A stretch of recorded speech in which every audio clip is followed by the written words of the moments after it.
사복음서를 읽다가 보면 예수님을 만나는 많은 사람들이 나옵니다.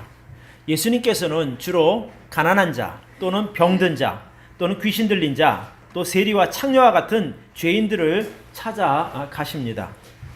예수님이 주로 만나셨고 찾아다닌 사람들은 연약한 사람들이었습니다. 왜냐하면 예수님께서 죄와 인생의 무거운 짐을 지고 고통스럽게 살아가는 사람들을 위한 구세주로 이 땅에 오셨기 때문입니다. 그런데 이제 그런 과정 중에 그 죄인들이나 병든 사람들 못지않게 예수님을 자주 만난 사람들이 있었습니다. 그 사람들은 바로 바리새인과 서기관들이었습니다. 그들은 예수님이 가는 곳마다 늘 주위에 있었습니다.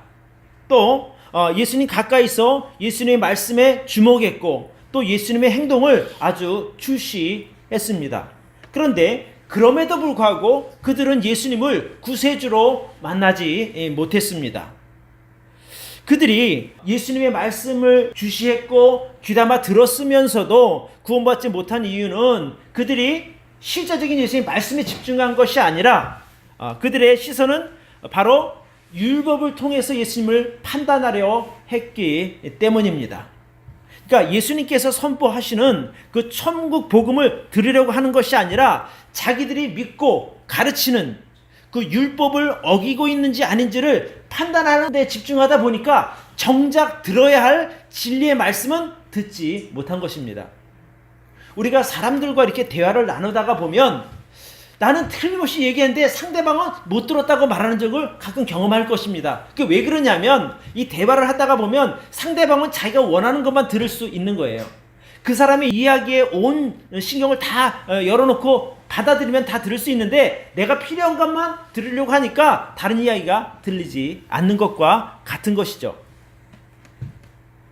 복음을 들고 이 땅에 오신 구세주 예수 그리스도를 눈앞에서 만났고 또 그분과 많은 대화를 하면서도 예수님을 구세주로 만나지 못했다면 정말 얼마나 심각한 오류이며 모순이 되겠습니까? 그런데 이런 모순들이 옛날에만 있는 것이 아니라 지금도 여전히 이 시대에도 많이 있다고 하는 사실입니다. 사람들을 만나다가 보면 십수년 동안 교회를 다녔다고 하면서도 생명의 복음을 정확하게 듣지 못한 사람들이 적지 않습니다. 교회에서 집사라든지 권사라든지 장로의 직분을 받았으면서도 믿음 생활을 수십 년 동안 하면서도 구원의 확신이 없는 사람들을 보면 참 모순이라는 생각밖에 들지 않습니다. 믿음이라고 하는 것이, 구원이라고 하는 것이 몇 년 이상 다녀야 주어지는 것이 아니라 믿음은 믿음으로 말미암아 순식간에 이루어지는 것이기 때문에 우리가 복음을 듣고 이해하고 내가 하나님 앞에 죄를 회개하고 예수님을 영접하는 그 순간 그것이 바로 구원이 이루어지는 것 아닙니까? 근데 이 간단한 것을 수십 년 동안 다니면서도 깨닫지 못하는데 문제가 있는 것이죠. 오늘은 마가복음 2장과 3장을 통해서 신앙의 본질이 과연 무엇인가에 대해서 여러분과 함께 좀 생각해 보려고 합니다. 신앙의 본질이 불분명해지면 그 본질이 아닌 외적인 것들에게 치중을 하게 됩니다. 교회 와서도 하나님의 말씀이라든가 예수 그리스도라든가 좀 여기에 집중해야 되는데 자꾸 사람들을 의식하는 거예요. 왜? 저 사람이 나에게 뭐라 그러나? 또 저 사람 무슨 행동을 하나? 그런 데 신경 쓰는 거예요. 그러니까 정작 보아야 할 것을 보지 못하는 그런 어리석음을 갖게 된다는 것이죠. 또 이런 신앙의 본질에 대해서 불분명하게 되면 사람들에게 보여주는 신앙생활을 하는 모습들을 보게 됩니다. 그러니까 교회에 와서 그 하나님 말씀으로 만족을 얻고 예배 드림으로 우리가 만족하는 것이 아니라 자꾸 사람들의 칭찬을 기대하게 되는 거예요.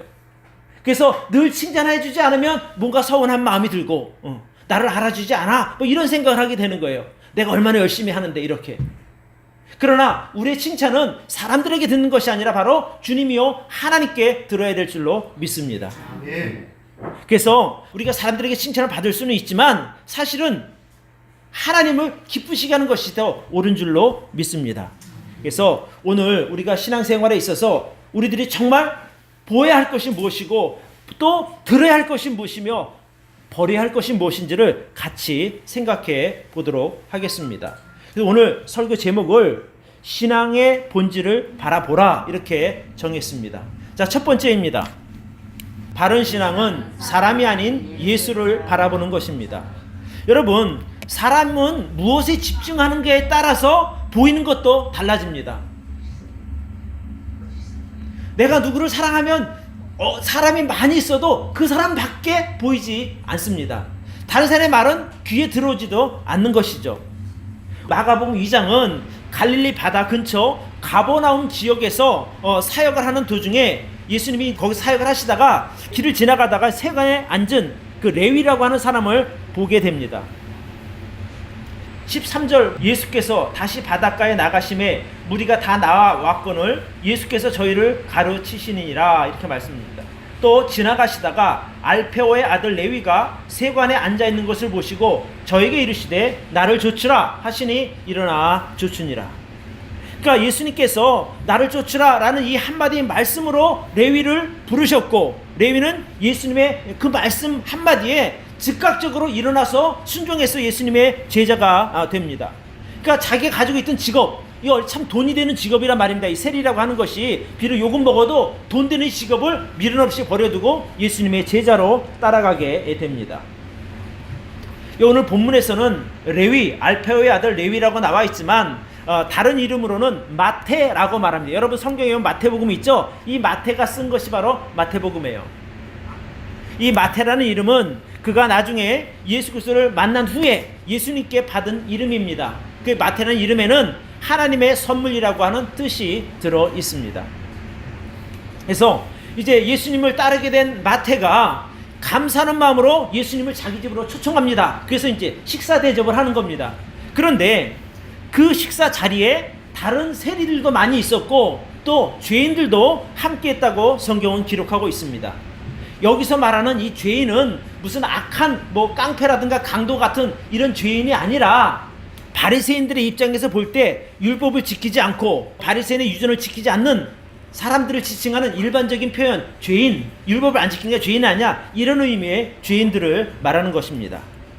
그런데 예수님께서 세리들과 이 죄인들과 함께 음식을 먹는 것을 본 바리새인의 서기관이라고 하는 사람들이 예수님의 제자들에게 묻습니다. 너희 선생은 하나님의 아들이라고 하면서 어찌 죄인들과 세리들과 함께 식사를 하느냐 이렇게 묻습니다. 자, 16절을 보시기 바랍니다. 바리새인의 서기관들이 예수께서 죄인과 세리들과 함께 잡수시는 것을 보고 그 제자들에게 이르되 어찌하여 세리와 죄인들과 함께 먹는가? 근데 그 말을 예수님께서 들으셨어요. 17절에서 이렇게 말씀하십니다. 예수께서 들으시고 저희에게 이르시되 건강한 자에게는 의원이 쓸데없고 병든 자에게라야 쓸데있느니라. 내가 의인을 부르러 온 것이 아니요 죄인을 부르러 왔노라 하시니라. 예수님께서 너희는 죄 없다고 생각하니까, 죄인이 아니라고 생각하니까 너희는 별로 관심이 없지, 그러나 이 사람들에게는 내가 필요해, 이렇게 된 거예요. 여러분 잘 생각해 보시기 바랍니다. 같은 날 같은 공간에서 똑같이 예수님을 만난 사람들이 있어요. 레위도 그렇고 또 그 세리와 죄인들도 그렇고 또 한 다른 부류가 누구냐면 바로 바리새인의 서기관들입니다. 그러니까 같은 날 같은 공간에서 똑같이 만났는데 전혀 다르게 반응하는 것을 보게 됩니다. 그러니까 다른 예수님을 만난 거예요. 레위는 예수 그리스도를 구세주로 받아들였고 그의 제자가 되었습니다. 그런데 이 바리새인 서기관들의 눈에는 예수님이 율법을 어기는 죄인으로 보인 것입니다. 참 신기하지 않습니까? 그러니까 내가 어떻게 보느냐에 따라서 그 사물이 달라 보일 수 있다는 것이죠. 당시 유대 사회에서 이 세리라고 하는 사람들은요, 매국노 취급을 받았고 도둑처럼 취급을 받았습니다. 왜냐하면 자기 백성들에게 세금을 과하게 걷어서 로마 정부에 주고 또 일부는 자기가 받아서 생활을 했기 때문에 그럽니다. 근데 항상 이렇게 돈을 만지는 사람은 더 넉넉하게 걷어서 조금 주고 많이 가지려고 하는 그런 것이 있기 때문에 세리들이 욕을 먹었던 거예요. 그래서 세리들은 주로 부자였습니다. 여러분 삭개오 기억하세요? 세리장 삭개오도 꽤 많은 부자였죠. 그 레위도 워낙 많이 뜯다 보니까 사람들을 초청해서 잔치를 열을 수 있을 정도까지 된 것입니다. 그런데 그 레위, 그 돈 많은 레위가 예수 그리스도의 나를 따르라는 한마디에 모든 것을 내려놓고 예수님의 제자가 된 것입니다. 여러분, 그러니까 신앙이라고 하는 것은 예수 그리스도를 바라보고 그를 구세주로 믿고 따라가는 것입니다. 그러니까 내 방법대로 판단하는 것이 아니라 나를 부르신 주님을 올바로 보고 그분의 가르침과 믿음으로 따라가는 것이 바로 신앙이라 이 말씀입니다. 그러니까 레위는 예수님께서 행하신 일을 들었습니다. 그의 가르치심을 들었습니다. 그래서 예수님이 구세주임을 발견한 것이죠. 그런데 반면에 바리새인들의 눈에는 구세주 예수 그리스도가 아닌 율법을 어기는 죄인으로 예수님을 볼 수밖에 없었어요. 왜? 보는 시각이 달랐기 때문에 그렇습니다. 그래서 바른 신앙은 예수 그리스도의 말씀을 듣고 예수 그리스도의 하신 일을 보고 구세주로 믿고 따라가는 것입니다. 그러니까 바리새인과 서기관들이 예수 그리스도의 말씀을 듣고 그분의 행하신 일을 보고도 구세주로 믿지 않은 그 가장 결정적인 이유가 과연 무엇이겠습니까? 그들은 예수 그리스도가 아닌 사람으로 본 거예요. 레위 집에서 예수님과 함께 식사를 하는 사람들의 면면을 보니까 그들이 세리였고 죄인들이었어요. 그러니까 그들과 함께 어울리는 예수님도 그들과 똑같은 부류로 판단한 것이죠. 그러니까 예수님이 구세주로 보인 것이 아니라 죄인으로 여겨진 것입니다. 그러니까 우리가 올바른 신앙을 가지려면 사람들을 의식하거나 사람들에게서 시선을 거두고 오직 예수 그리스도에게만 시선을 집중해야 될 줄로 믿습니다. 그러니까 여러분 교회 오시면은요, 사람 볼 필요 없어요. 내가 믿음 생활을 해도 남이 나를 어떻게 볼까? 다른 사람 의식할 필요도 없는 거예요. 그냥 내가 하나님께서 내게 베풀어 주신 구원 은혜가 너무 감사하니까 그분에게 집중하는 거예요. 그분에게 예배를 드리는 거예요. 여러분, 사람에게 예배 드리는 거 아니잖아요. 우리가 기도 한마디를 해도 우리가 사람들이라고 하는 기도가 아니에요. 하나님께 드리는 기도입니다. 예배도 사람을 보게 하는 것이 아니라 바로 하나님께 드리는 예배가 되어야 할 줄로 믿습니다. 그러니까 많은 사람들이 교회를 다니면서도 온전한 신앙생활을 하지 못하는 이유가 무엇인가 하니 바로 정말 보아야 할 것을 보지 않고 들어야 할 것에 대하여 집중하지 않기 때문입니다. 그렇게 교회를 다니면서도 정작 설교 시간에 또는 성경 공부 시간에 들려주는 복음에 대해서는 관심이 없는 거예요. 오늘 옆 사람이 무슨 말을 하나 여기에 관심이 많아요. 또 저 사람이 왜 저렇게 행동하나 거기에 관심이 많은 거예요. 그리고 내가 옷을 입어도 주님 위해서 좀 깨끗하게 단정하게 입고 오는 게 아니라 다른 사람들에게 보이게 하는 옷을 입고 오니까 그런 모든 것들이 잘못된 신앙생활이라 이것입니다. 그래서 우리가 교회 올 때는 온전히 주님만 집중하시기를 바랍니다. 아멘. 그렇지 않다가 보면 사람들에게 실망하는 거예요. 사람들의 말 때문에 상처받고 사람들에게 실망하면 결국 믿음 생활에서 떨어져 나갈 수밖에 없습니다. 그러니까 정말 만나야 할 구세주 예수님에게는 관심을 주지 않게 되면 또 하나님의 말씀인 성경에 관심을 두지 않게 되면 자꾸 사람들을 의식할 수밖에 없습니다. 사람들이 말 한마디 하면 즉각적으로 반응하잖아요. 그냥. 그런데 말씀에는 반응이 거의 없어요. 심각한 문제입니다. 그래서 우리가 금년 한 해에 바른 신앙 안에서 서기 위해서는 사람들을 의식하지 말고 우리의 눈이 하나님의 말씀인 성경에 고정되어야 할 줄로 믿습니다. 그리고 예수 그리스도에게 집중하는 저와 여러분들이 되기를 바랍니다. 예배에 집중하시길 바랍니다. 그렇게 될 때에 여러분의 삶이 풍성하게 될 줄로 믿습니다. 자, 두 번째, 혹이 예수께 와서 말하되 요한의 제자들과 바리새인의 제자들은 금식하는데 어찌하여 당신의 제자들은 금식하지 아니하나이까? 여러분, 신앙생활에 있어서 금식이라고 하는 것이 상당히 효과적일 때가 있습니다. 그러니까 예를 들면은 이제 우리가 하나님께 정말 큰 죄를 지어서 내가 그 죄에 대한 회개의 표현으로 금식할 수 있습니다. 또 개인적으로 정말 어려운 일을 당했을 때 하나님께 우리가 정말 그 나의 이런 형편을 아뢰는 방법으로 또 금식할 수도 있습니다. 또는 하나님께 내가 정말 중요하고 중대한 이제 소원을 가지고 기도할 때도 금식하며 기도할 수 있습니다.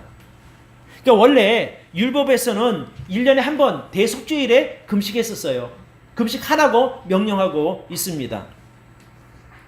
그때의 금식은 하나님께 백성들의 모든 죄를 대속하는 그 날이니까 우리가 하나님께 속죄하는 마음으로, 회개하는 마음으로 온 백성이 다 하루를 금식했습니다.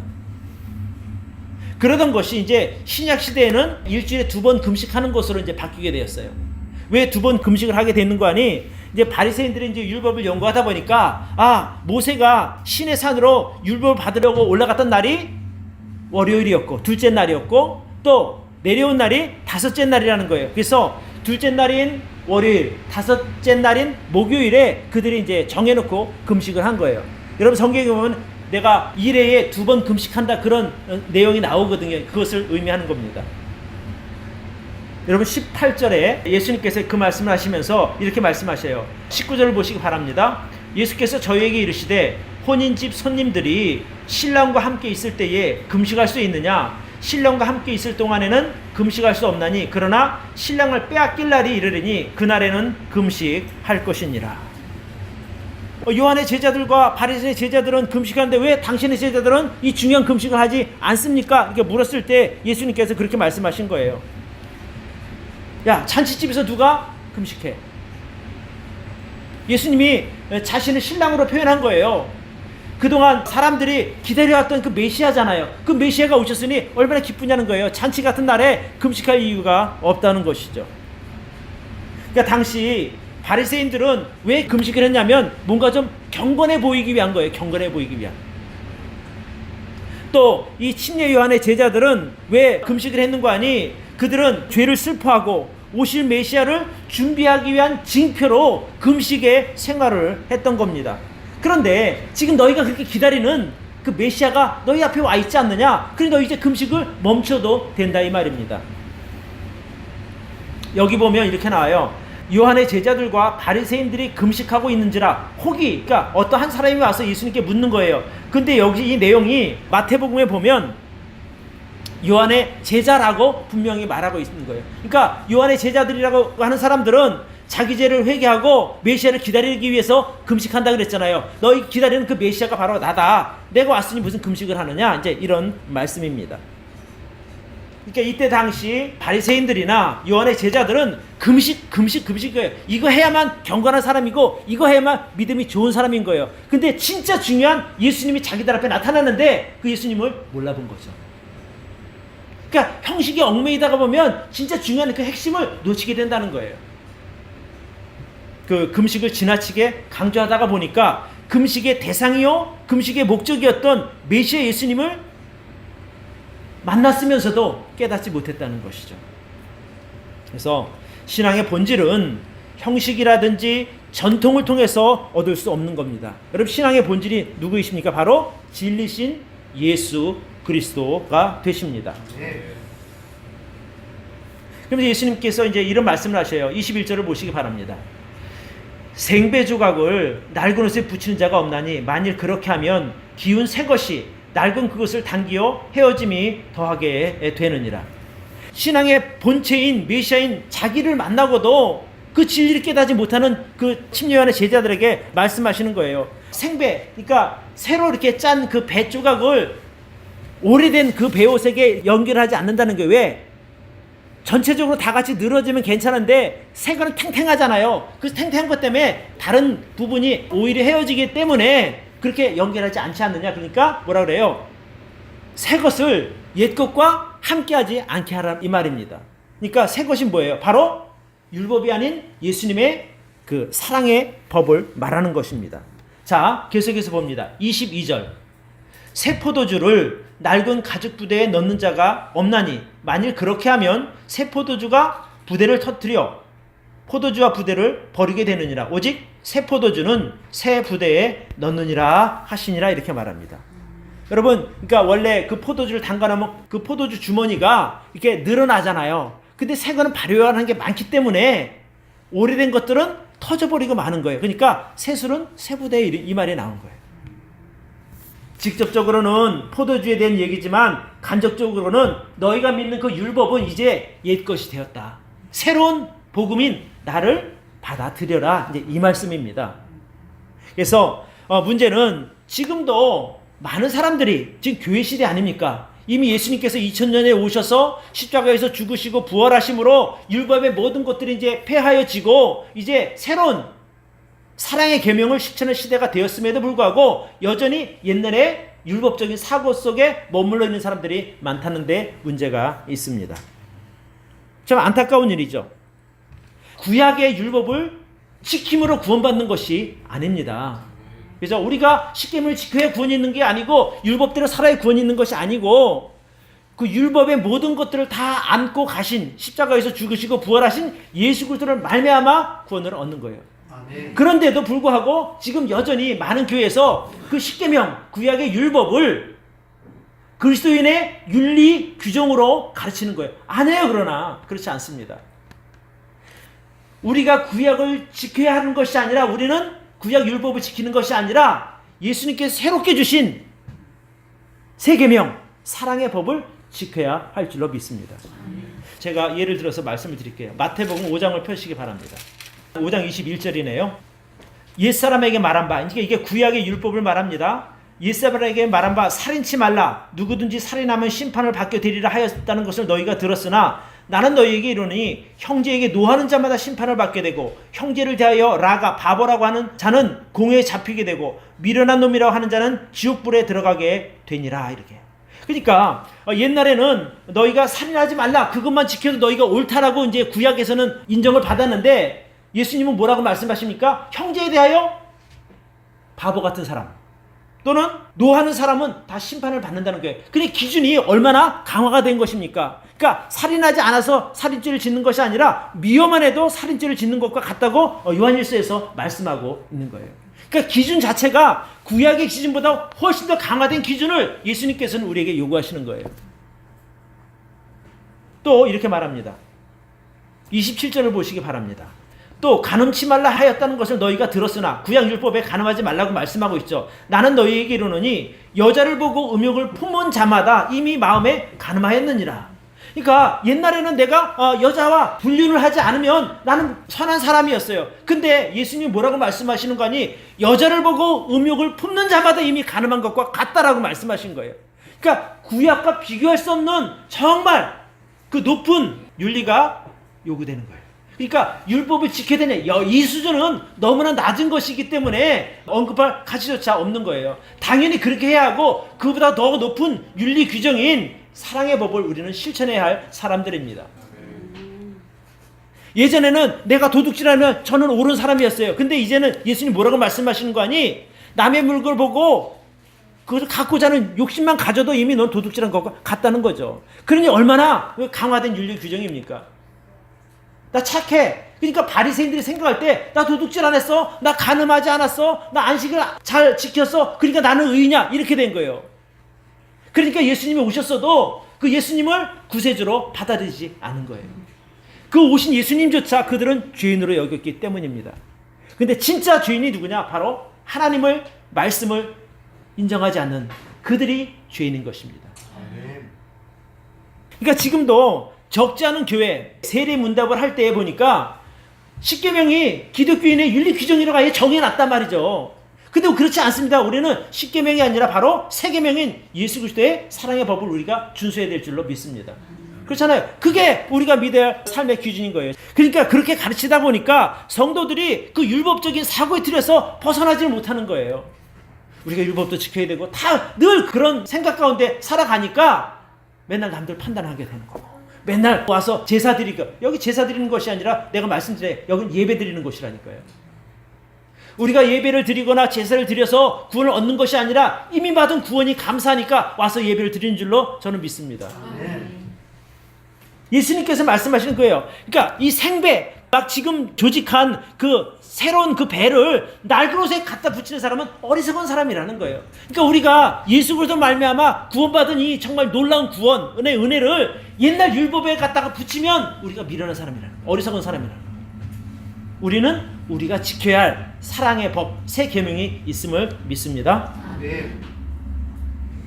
요한복음을 한번 가볼까요? 요한복음 13장 34절 35절 같이 한번 읽읍시다. 시작. 새 계명을 너희에게 주노니 서로 사랑하라. 내가 너희를 사랑한 것 같이 너희도 서로 사랑하라. 너희가 서로 사랑하면 이로써 모든 사람이 너희가 내 제자인 줄 알리라. 이게 주님께서 주신 사랑의 법이에요. 서로 사랑하는 것. 구약의 율법적인 사고를 가지고 사는 사람들은 머릿속에 들었냐면 내가 도둑질해도 걸리지 않으면 나는 선한 사람이 되는 거예요. 내가 간음을 해도 들키지 않으면 나는 선한 사람이 돼. 이런 사고를 갖다 보니까 말과 행동이 전혀 다른 이중적인 신앙생활을 할 수밖에 없게 된다 이것입니다. 그러나 우리의 기준은 예수님께서 주신 이 사랑의 계명인 줄로 믿습니다. 그러니까 우리가 올바로 살아야 되는 거예요. 이 기준에 맞게. 그래서 요한복음 1장 17절에 보면 율법은 모세로 말미암아 주신 것이요 은혜와 진리는 예수 그리스도로 말미암아 온 것이라. 예. 그래서 우리가 예수 그리스도를 믿고 구원받은 사람들이니 하나님의 은혜와 진리를 따라가는 사람들이 되기를 바랍니다. 세 번째, 바른 신앙은 하나님의 뜻을 존중하고 행하는 것입니다. 신앙의 가장 큰 목적이라고 할까요? 그것은 하나님의 뜻이 우리 성도들의 삶을 통해서 이루어지는 것입니다. 신앙의 본질이 바로 그런 것이라는 거죠. 그러니까 신앙이 우리를 위한 것이 아니고 바로 하나님을 위한 것이요 하나님의 뜻을 이루어가는 것이 올바른 신앙입니다. 그러니까 나를 위해서 존재하는 것이 아니라는 거예요. 먼저 하나님을 위하고 하나님의 뜻이 이루어져 가도록 하는 것이 우리 신앙의 가장 큰 목적이에요. 그러면 우리가 그 나머지 것들을 은혜로 받게 되는 것이죠. 23절부터 봅니다.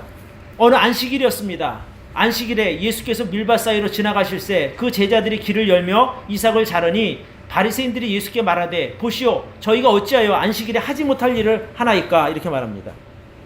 그러니까 원래 안식일이라고 하는 날은 아무것도 할 수 없는 날이에요. 그러니까 음식도 만들 수도 없고 일을 할 수도 없습니다. 그래서 그냥 그날은 말 그대로 하나님을 생각하며 안식 쉬는 날이라 이것입니다. 근데 요즘에 또 이제 이런 것도 있더라고요. 보니까 주일이 안식일이라는 거예요. 아닙니다. 안식일은 토요일입니다. 근데 사람들을 자꾸 주일을 성수한다 이렇게 말을 해요. 그건 잘못된 것이고 주일은 주일이에요. 주님께서 부활하신 날이에요. 그날을 기념해서 예배를 드리는 거지 우리가 안식일로서 지키는 것이 아님을 꼭 먼저 기억하시길 바랍니다. 그러니까 왜 이 안식일이 어떤 의미가 있는 거 아니? 레위기 19장 3절에 보면 이렇게 말씀하고 있어요. 엿새 동안은 일할 것이요 일곱째 날은 쉴 안식일이니 성회라. 너희는 무슨 일이든지 하지 말라. 이는 너희 거하는 각처에서 지킬 여호와의 안식일이니라. 이렇게 기록되었습니다. 그러니까 하나님께서 백성들에게 일곱째 날은 아무것도 하지 말라는 거예요. 왜 그래요? 하나님께서 안식일을 복되게 하고 그날을 거룩하게 했으니 너희가 욕심을 부려서 돈 벌려고 일하지도 말고 너희를 위해서 하지 말고 오직 주님만 생각하고 하나님의 그 거룩하게 하신 그날을 너희가 기억하고 기념하라. 이런 말씀입니다. 그러니까 하나님께서 6일 동안 만물을 창조하셨고 일곱째 날에 쉬셨잖아요. 그러니까 6일 동안의 그 창조가 완벽하니까 더 이상 아무것도 할 게 없었어요. 그래서 일곱째 날 쉬시면서 이 날은 내가 거룩한 날로 정했으니 너희도 이 날을 쉼으로 나의 그 완전함에 대하여 동의해라. 이런 의미라는 거예요. 그런데 만약에 이스라엘 백성들이 안식일에 일을 하게 되면 어떤 의미가 되는 거 아니? 하나님께서 하신 창조 사역이 완전치 못하다는 그런 의미가 되는 거예요. 하나님이 하신 것이 뭔가 부족하니까 내라도 더 해야지 이런 의미가 되니까 안식일을 범하는 것은 하나님의 거룩하심을 훼손하는 것이 되는 겁니다. 이스라엘 백성들에게 있어서 안식일 성수한다고 하는 것은 하나님을 향한 최고의 존경의 방법이요 하나님의 거룩함에 동참하는 것입니다. 그런데 그 이스라엘 백성들에게 한정된 거잖아요. 그죠? 율법을 지켜야 그들은 거룩하게 되는 거니까. 그러나 이미 우리는 예수 그리스도의 보혈로 말미암아 거룩함을 입은 사람들이니 이제 우리는 안식일을 지켜야 되는 것이 아니라. 그 율법은 예수님께서 이 땅에 오셔서 십자가에 죽으심으로 모든 것이 다 끝났어요. 지금은 율법 시대가 아니라 지금은 교회 시대, 지금은 성령 시대라고 말하는 거예요. 그러니까 구약의 율법에 우리가 묶여 살지 않아도 되니 우리는 더 이상 안식일을 지키지 않아도 되는 겁니다. 그래서 주일을 성수하란 말은 어울리지가 않는 말이고 주일에 예배를 드리는 날이고 우리가 그날 쉬면서 주님의 은혜를 기억하는 그 정도면 됩니다. 밥도 해먹을 수 있는 것이고 아픈 사람 있으면 병원에 가서 고칠 수도 있는 것이고 급한 일 있으면 일할 수도 있는 거죠. 그것이 죄가 아니라는 것입니다. 그래서 안식일 성수와 주일 성수를 혼동해서는 안 됩니다. 주일은 성수하는 것이 아니라 주일을 그냥 지키는 거예요. 예배드리는 날로. 그러니까 주일을 성수한다면서 음식도 해먹고 다 한단 말이에요. 그 자기들이 안식을 어기는 거예요, 스스로. 그래서 주일과 안식일은 분명하게 다름을 여러분 기억하시기를 바랍니다. 그러니까 여기 이제 오늘 이제 그거예요. 아니, 당신들의 제자들이 보니까 밭에 가서 이삭을 떨어서 먹는 거 배고프니까 이제 먹어야 되잖아요. 근데 오늘이 안식일인데 왜 일을 하냐 이 말이거든요. 그러니까 한마디로 시비를 거는 거죠. 율법을 어겼다는 그 죄 몫으로. 그때 예수님께서 뭐라고 얘기하시는 거 아니? 25절을 보시기 바랍니다. 예수께서 가라사대 다윗이 자기와 및 함께한 자들이 핍절되어 시장할 때에 한 일을 읽지 못하였느냐? 그가 아비아달 대제사장 때에 하나님의 전에 들어가서 제사장 외에는 먹지 못하는 진설병을 먹고 함께한 자들에게도 주지 않았느냐? 이렇게 말씀하신 거예요. 옛날 다윗 때 한번 볼까? 다윗이 제사장밖에 먹지 못하는 진설병, 그러니까 성전 안에 그 하나님을 위해서 드린 떡상이 있는데 거기 있는 그 떡을 먹었다는 거예요. 근데 어떻게 안 죽었잖아요. 그러면서 이렇게 말씀하세요. 가라사대 안식일은 사람을 위하여 있는 것이요 사람이 안식을 위하여 있는 것이 아니니 이러므로 인자는 안식일에도 주인이니라. 이렇게 말씀하세요. 하나님께서 안식일을 친히 정하셨잖아요. 또 예수님 자신이 하나님이시잖아요. 그러니까 인자가 바로 안식일의 주인이다. 이렇게 말씀하신 거예요. 그러니까 나와 함께 있을 때는 모든 것이 괜찮다는 겁니다. 안식일에는 전혀 아무것도 하지 않았다. 우리 그렇게 생각하고 있지만 실제로 안식일 때도 일한 곳이 있었어요. 어딘 줄 아세요? 구약시대 성전이에요. 민수기 28장 9절과 10절을 보시기 바랍니다. 안식일에는 1년 되고 흠없는 순양 둘과 고운 가루 에바 10분지 2의 기름 섞은 소제와 그 전제를 드릴 것이니 이는 매 안식일의 번제라 상번제와 그 전제 외에니라. 그러니까 안식일에도 성전에서는 하나님께 제사가 드려졌어요. 마태복음 12장에 보면 12장 5절 또 안식일에 제사장들이 성전 안에서 안식을 범하여도 죄가 없음을 너희가 율법에서 읽지 못하였느냐. 이제 이 말씀을 이제 지금 우리가 읽었던 민수기 말씀을 인용한 거예요. 내가 너희에게 이르노니 성전보다 더 크니가 여기 있느니라. 예수님이 뭐라고 그러셨어요? 자기를 성전보다 더 크다는 거예요. 하나님이시니까. 나는 자비를 원하고 제사를 원치 아니하노라 하신 뜻을 너희가 알았다면 무죄한 자를 죄로 정치 아니하였으리라. 인자는 안식일의 주인이니라. 그러니까 이 바리새인들이 잘못된 건 뭐냐면 그 모든 것들을 자기들의 시각으로 보고 판단했던 거예요. 근데 예수님을 구세주로 또 하나님의 아들로 보지 않으니까 그런 의를 범할 수밖에 없는 것이죠. 인자는 안식일보다 크다라고 말씀하셨어요. 그럼 바른 신앙은 하나님의 뜻을 이루어가는 것입니다.